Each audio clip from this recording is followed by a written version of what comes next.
Selamat siang Pak Rocky, kami dari kelompok 3 akan mempresentasikan tentang isi dari poster kami. Yang pertama akan menjelaskan tentang kondisi Pancasila pada zaman Orde Baru sampai pada zaman Reformasi. Pada zaman Orde Baru, Pancasila dijadikan sebagai legitimasi politik untuk memaksakan rakyat-rakyatnya yang tidak mengikuti kebijakan pemerintah, seperti aksi protes dan kritis terhadap pemerintah. Pada masa reformasi, muncul tokoh-tokoh budaya dan tokoh-tokoh pendidikan yang memiliki keberanian untuk mengkaji Pancasila. Yang kedua, ada kedudukan Pancasila. Kedudukan Pancasila dibagi menjadi 3, yaitu visi, misi, dan dasar negara. Di dalam visi itu ada merdeka, bersatu, berdaulat, adil, dan makmur. Yang misi itu melindungi segenap bangsa Indonesia dan seluruh tumpah darah Indonesia dan memajukan kesejahteraan umum, mencerdaskan kehidupan bangsa, perdamaian abadi, dan keadilan sosial. Di dalam dasar negara itu terdapat di Preambul Undang-Undang Dasar 1945. Yang berikutnya adalah konsep perumusan Pancasila. Awalnya BPUPKI selaku Badan Penyidik Usaha Persiapan Kemerdekaan Indonesia melakukan sidang pertama pada 29 Mei sampai 1 Juni 1945. Isinya tentang penetapan dasar negara yang kita sebut sebagai Pancasila. Di sidang ini ada 3 tokoh yang merumuskan gagasan mereka, yaitu Dr. Supomo, Insinyur Soekarno, dan Muhammad Yamin. Lalu pada sidang kedua, di tanggal 10 sampai 17 Juli, BPUPKI merancang Undang-Undang Dasar yang nantinya akan disahkan. Lalu pada 7 Agustus, BPUPKI dibubarkan dan diganti menjadi PPKI, yaitu Panitia Persiapan Kemerdekaan Indonesia. Dan pada 18 Agustus 1945, PPKI melakukan sidang untuk melakukan pengesahan Undang-Undang Dasar 1945 dan mengangkat Presiden dan Wakil Presiden, yaitu Insinyur Soekarno dan Muhammad Hatta. Yang keempat ada nilai-nilai Pancasila. Menurut Soekarno, nilai-nilai Pancasila itu berasal dari 6 poin. Yang pertama, diskursus dan konsensus, yang berarti mencari satu titik temu bersama. Lalu yang kedua ada kearifan lokal. Pancasila memiliki makna kearifan lokal masyarakat Indonesia. Sebagai contohnya seperti orang Jawa. Orang Jawa memiliki budaya wiwit yang berarti budaya itu dilakukan oleh para petani untuk memuja Dewi Sri menjelang panen raya dengan bertujuan untuk bersyukur. Hal ini berarti menunjukkan perealisasian nilai Pancasila seperti yang terdapat pada sila pertama.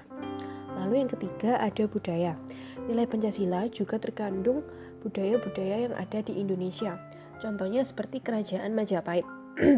Kerajaan Majapahit dulu menerapkan keberagaman semasa pemerintahannya, di mana sampai sekarang pun keberagaman itu juga kita terapkan di negara kita yang dikenal dengan semboyan Bhinneka Tunggal Ika. Lalu yang kelima yaitu sejarah peradaban manusia. Sebagai contoh, nilai Pancasila dalam sila yang pertama yaitu ketuhanan yang Maha Esa memiliki nilai ketuhanan. Hal itu sudah ada sejak zaman peradaban manusia. Sejak zaman dahulu, manusia itu sudah memiliki kecenderungan untuk memiliki pegangan atau kepercayaan pada suatu benda atau makhluk hidup lain. Sebagai contoh, seperti pada pohon, seperti pada matahari, ataupun pada hewan-hewan yang dihormatin seperti sapi atau ayam. Hal ini berarti menunjukkan bahwa mereka sejak dahulu sudah memiliki kepercayaan kepada Tuhannya sendiri sebagai pencipta alam semesta yang melindungi seluruh kehidupan manusia. Lalu yang keenam yaitu pengetahuan dan wawasan dunia. Kelima, interpretasi Pancasila secara koheren. Sila kelima bisa tercipta jika sila keempat yang dimana tata kelola pemerintahan kita memiliki sumber daya manusia yang tersedia dalam menata kehidupan bersama. Jadi intinya, keadilan sosial bisa terjadi jika sila keempat bisa diterapkan. Namun zaman sekarang masih belum tercipta keadilan bagi seluruh masyarakat. Seperti contohnya, para koruptor yang tidak mendapat perlakuan hukum secara tegas. Berbeda dengan masyarakat biasa yang hanya melakukan pelanggaran ringan tetapi mendapat perlakuan hukum yang berlebihan. Kemudian, sila keempat itu bisa dilaksanakan jika nilai yang ada di sila ketiga itu juga diterapkan, yaitu jika semua golongan bisa bersatu tanpa mengedepankan kepentingan pribadi itu sendiri. Lalu, sila ketiga sendiri juga bisa terjadi jika setiap rakyat bisa mengedepankan nilai kemanusiaan seperti hak hidup, hak milik, dan hak bermartabat yang ada di sila kedua. Namun, masih banyak sekumpulan masyarakat yang melarang untuk sekelompok masyarakat yang bukan agamanya itu untuk beribadah.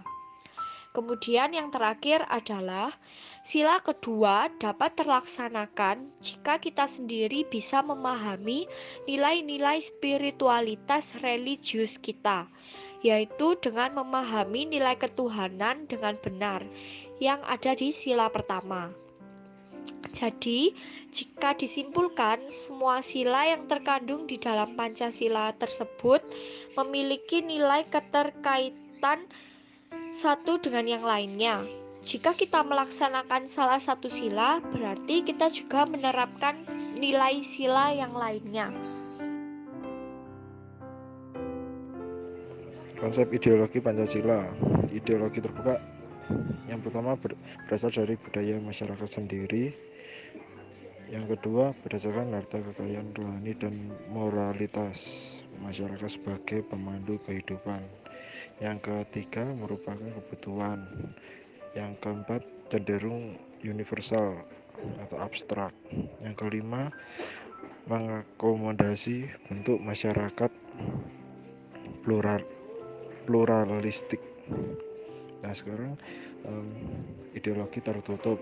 Ideologi tertutup adalah yang pertama berasal dari sekelompok orang atau golongan atau organisasi.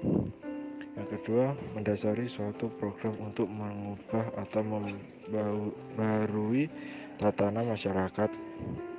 Yang ketiga, bersifat totaliter atau pemaksaan.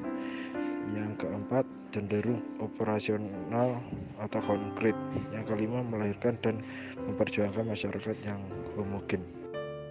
Kita sebagai generasi muda bangsa Indonesia harus cerdas dalam memahami ideologi-ideologi yang ada di dalam Pancasila. Dan kita juga harus bisa mengamalkan nilai-nilai Pancasila itu ke dalam kehidupan sehari-hari. Sekian dari kelompok kami, terima kasih.